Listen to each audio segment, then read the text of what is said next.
Hey everyone, if you're a law firm owner or you're a marketing director at a law firm, you know how critical getting in front of potential clients is, especially the right clients. And so you're likely thinking, how can you stay ahead in a world where technology is changing so fast and search is changing so fast? It was just released that Google search share has gone down for the first time, a few percentage points since 2015, I think. Search is changing fast, and the idea of the magic bullet of SEO seems appealing, but you also know it doesn't work probably the same way that it used to, right? The truth is, it is all shifting dramatically. And I think it's important that more people talk about that. Forget about what you've heard or what you think you know for SEO in 2024. In 2025, we're going to see a lot of changes, and that's what I want to talk about today. So in this video, we're not just going to talk about buzzwords or tips and tactics that aren't really going to get you anywhere. What I want to do is show you practical forward-thinking strategies. And I would begin by acknowledging changes that we're seeing and how you can get the clients for your firm that are providing the most value for your firm. So we'll be exploring more of a focused approach here, one that gives you control and provides better long-term results. And we'll be looking at the shift beyond the typical Google search results as well. So let's face it, the way that people search, it's changing. It's not just about typing in keywords in Google anymore. There's a lot of different paths people can take, as ChatGPT or Perplexity or Claude. Those are just some of the LLMs out there. But not only that, let's look at a search result. And this particular one doesn't have an AI overview right now, but search results themselves are changing. Even if we look at Google, this is just a keyword car accident lawyer. Let's just digest this and tear this apart real quickly. Google knows that if somebody's typing this in, they have the intent. They're looking for somebody to hire. So they're already putting some of those top queries to refine that at the top. So people can say, oh, who has online appointments? Who's open now? You know, probably geared towards the local results at that point. And then you have what you're used to. You have a few paid ads, 1, 2, 3, and this one. And then you have the local results where there's also a paid ad. And then you have the traditional local pack results here. While we're just seeing this, the other thing to remember is I just did this search from a city center. So I did the city center of San Francisco.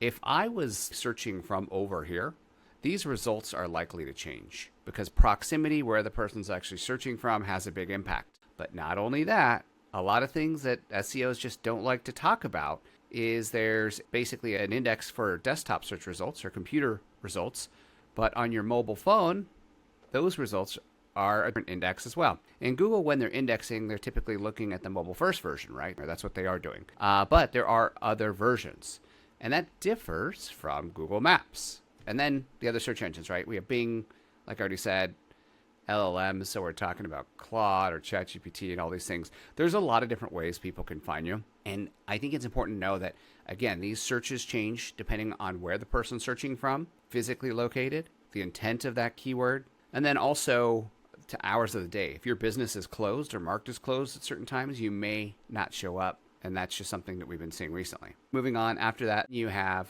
these traditional organic results. So these are kind of like the free links.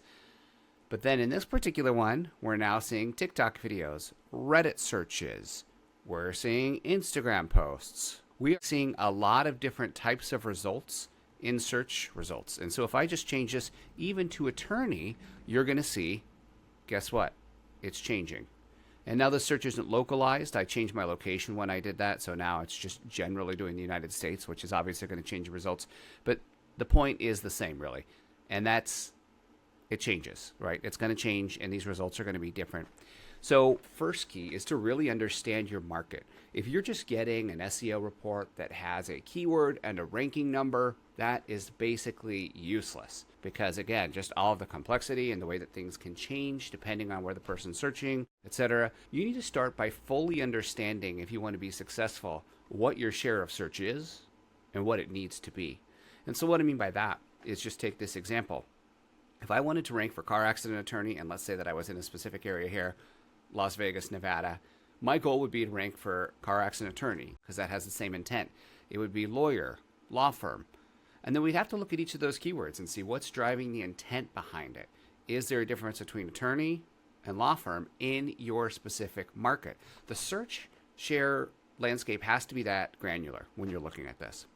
Because not only that, I want to rank for all these keywords in the local pack, we need to really think about that from an organic perspective too, And we need to create the right content with the right intent and making sure that we can rank across the geographic areas in your target market with the right intent.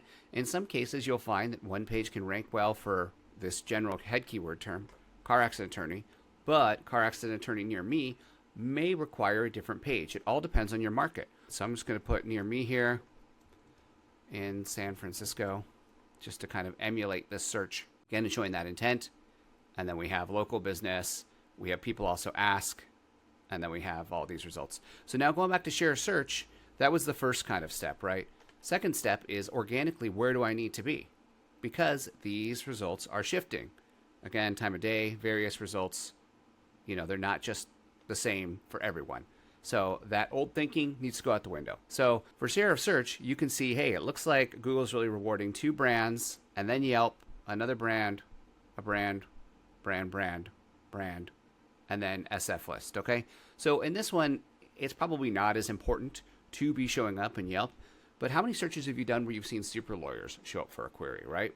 And the ultimate plan and the way that you're going to sign the most cases is by having the biggest share of search across not only just the keywords you need to rank for, but also all the websites that are ranking in your market. And again, it varies by each keyword. So I'm just going to take law firm near me, and let's take a look at these results. A practical example here.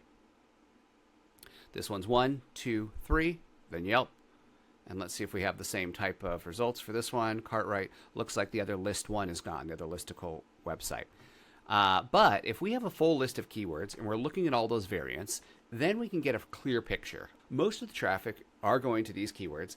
They have the right intent. That's what I need to rank for. And so the question then becomes, how do you do that? Well, that typically hasn't changed as much. I think the number one thing you have to really think about in terms of AI overviews and the different types of search results that we're seeing is how can you answer that user's question quickly?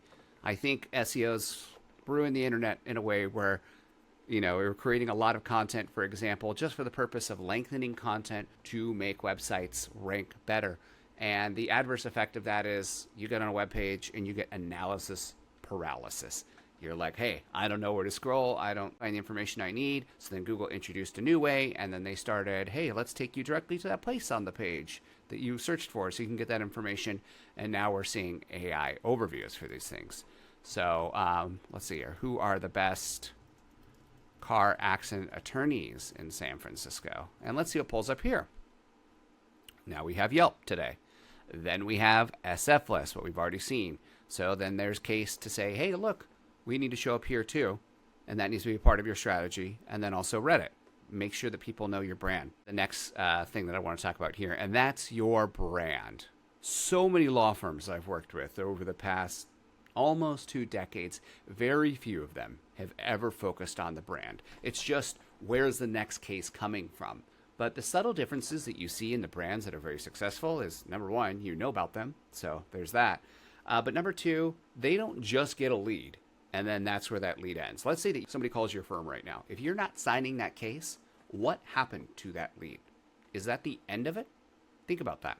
A lot of firms we work with don't necessarily need as many leads as they think because they've actually established this huge database of thousands of people in their target market over the years, and they're doing nothing with it. Using strategies that are going to re-engage people that already know about your brand and then keeping them top of mind are going to produce a lot more results for your firm, more of those cases that you want, but it's also going to be harder to track. So you do want to make sure you are tracking brand mentions and Search Console and making sure that you have the data that you need to see that, hey, is my brand mentions, are they growing? Are people typing me in? Do they know about me?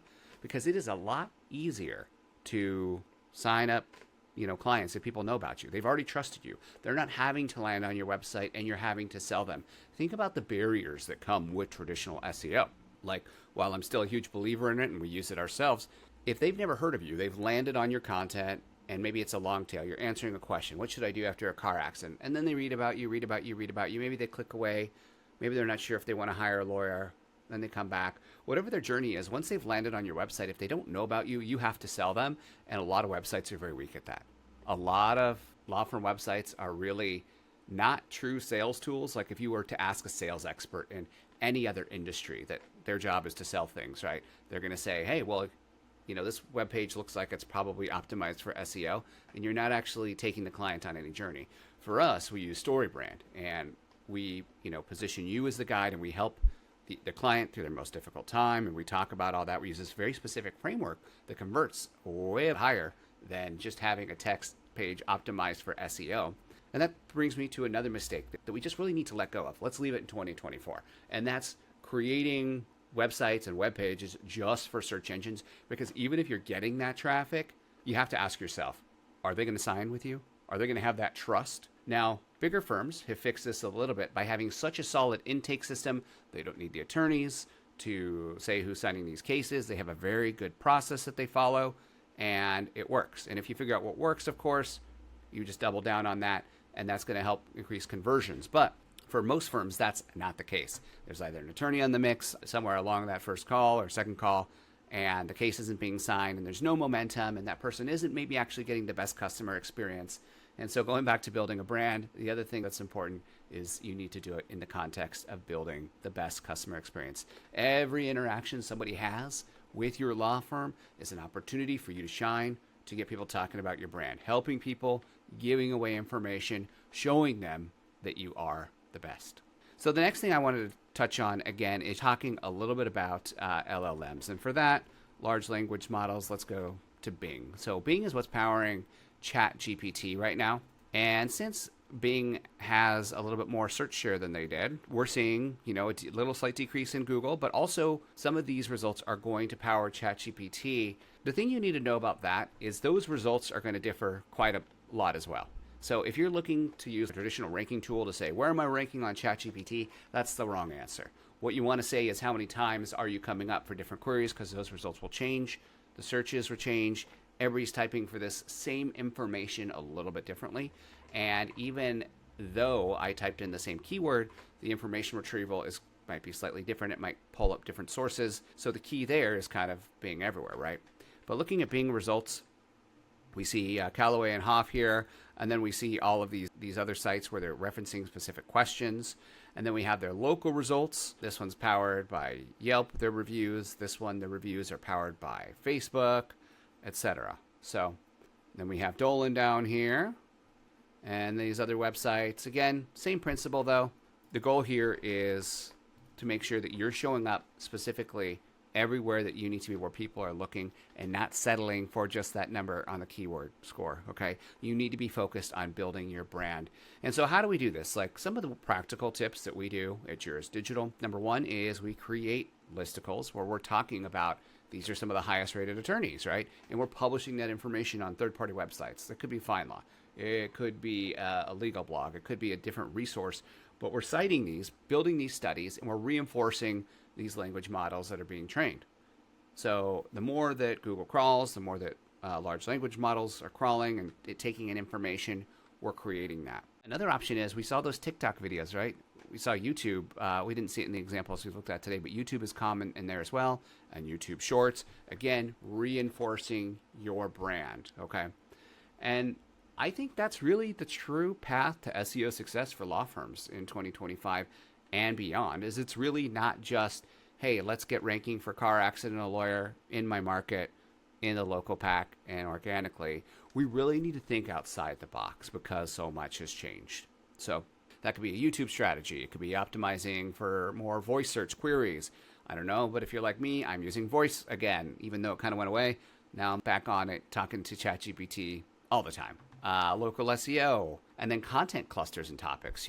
Be the expert, and you need to let people know that you're the expert. Don't just do keywords. Make a content plan around that. So create a cluster of topics, or if you're in personal injury or med mal, whatever that is, think about the questions that people are going to ask.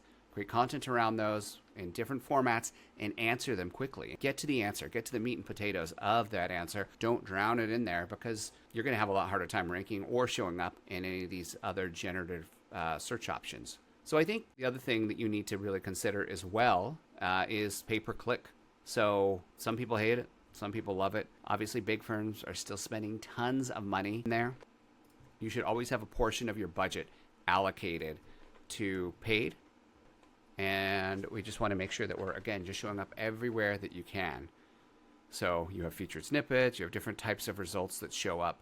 And again, really, if it's not measured, you can't fix it. So it really starts with getting your strategy in check by doing research and saying, here, look, this is what I need to do to be successful in 2025. So if you're ready to move away from the old way of SEO and embrace the future, make sure to subscribe to our channel. I'm going to be going through a lot of tips and tricks and different things that you can do to practically grow your brand, practically grow your firm, and attract those clients that you deserve to have. And if you have any questions, please leave them in the comments below.